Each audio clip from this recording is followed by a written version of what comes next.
સમયસાર 15મી વારના પ્રવચન નંબર 64 ગાથા 14। દ્રવ્યની દ્રષ્ટિથી જુઓ તો બંધ સ્પષ્ટ નથી। વર્તમાન અવસ્થા કર્મના સંબંધ ઉપર લક્ષ છે, એમ લક્ષ કરવાથી બંધ વર્તમાન સમયનો સંબંધ એટલો છે એ વ્યવહાર નહીંથી છે, અનન્ય છે। ક્ષેત્રથી નારકીની પર્યાય દેવની પર્યાય ભિન્ન ભિન્ન દેખાય છે, એ વાસ્તવિક નથી, એ તો અનન્ય એકરૂપ એનું ક્ષેત્ર છે।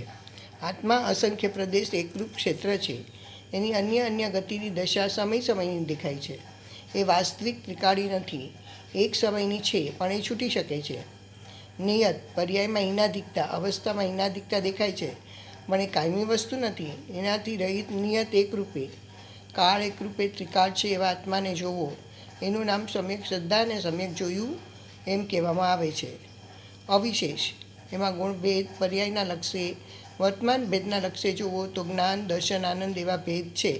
સ્વભાવની દ્રષ્ટિએ જુઓ તો અવિશેષ નામ સામાન્ય છે, ભેદ નથી। અસંયુક્ત વર્તમાનના લક્ષે વિકાર અને સુખ દુઃખ દેખાય છે, પણ એ સુખ દુઃખ વર્તમાન ક્ષણિક છે। ત્રિકાળની દ્રષ્ટિએ જોવાથી એ સુખ દુઃખનો સંબંધ આત્માને છે જ નહીં, સુખ દુઃખની કલ્પનાથી રહિત આત્મા છે।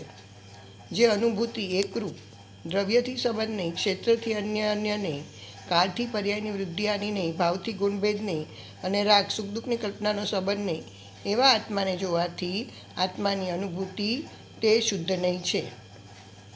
પરદ્રવ્યથી ભિન્ન એકરૂપ, ક્ષેત્રની અન્યતાથી ભિન્ન એકરૂપ, કાળની વર્તમાન અવસ્થાની અનેકતાથી ભિન્ન એકરૂપ, ભાવના ગુણભેદની અનેકતાથી એકરૂપ ને સુખ દુઃખની કલ્પનાથી ભિન્ન એકરૂપ, આવા આત્માની પ્રથમ દ્રષ્ટિ થયા વિના એને સમ્યક દર્શન થતું નથી ને સમ્યક દર્શન વિના ધર્મ થતો નથી।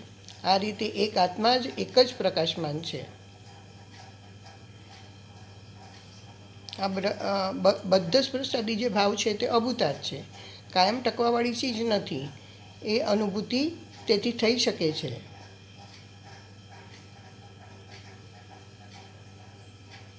અજ્ઞાનીના જોગને વિકલ્પ નિમિત્ત કહેવામાં આવે છે। જ્ઞાનીના જોગને વિકલ્પ નિમિત્ત નથી, કારણ કે જ્ઞાની જોગ અને વિકલ્પના કરતા નથી। અંદરમાં આનંદ છે, અંદર અબધ સ્પષ્ટ જોવાથી આનંદ આવે છે, અનુભૂતિ એટલે આનંદનો અનુભવ। બોધ બીજરૂપ સ્વભાવ એક જ્ઞાયક સ્વભાવ, એકાંત બોધ બીજનો અર્થ એક ધર્મ જે ચૈતન્ય સ્વભાવ બોધ બીજ, કેવળ જ્ઞાન જેમાંથી પ્રગટ થાય એવું બીજરૂપ, કેવળ જ્ઞાનનું બીજ, એમ એક બોધ બીજ સ્વભાવ જોવાથી વિકાર અભૂતાર્થ થઈ જાય છે અને સ્વભાવની એકતાથી એને પર્યાયમાં આનંદ આવે છે।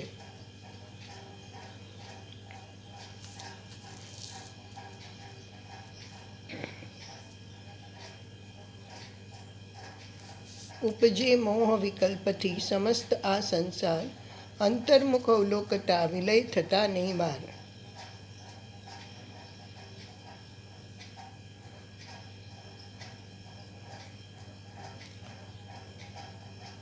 પાણી આમ સંયોગ રૂપે છે, સંયોગની દ્રષ્ટિએ છે। સ્વભાવની દ્રષ્ટિએ જુઓ તો જળમાં કંબલિનીનો સ્વભાવ કિંચિત માત્ર પણ અડ્યો નથી, પર્યાયનો સંબંધ છે એ સંબંધનું લક્ષ છોડી દે અને અહીંયા સંબંધ કરે આત્મામાં તો તે સંબંધ પર્યાયનો છૂટી જશે અને આત્માનો અનુભવ થઈ શકે છે।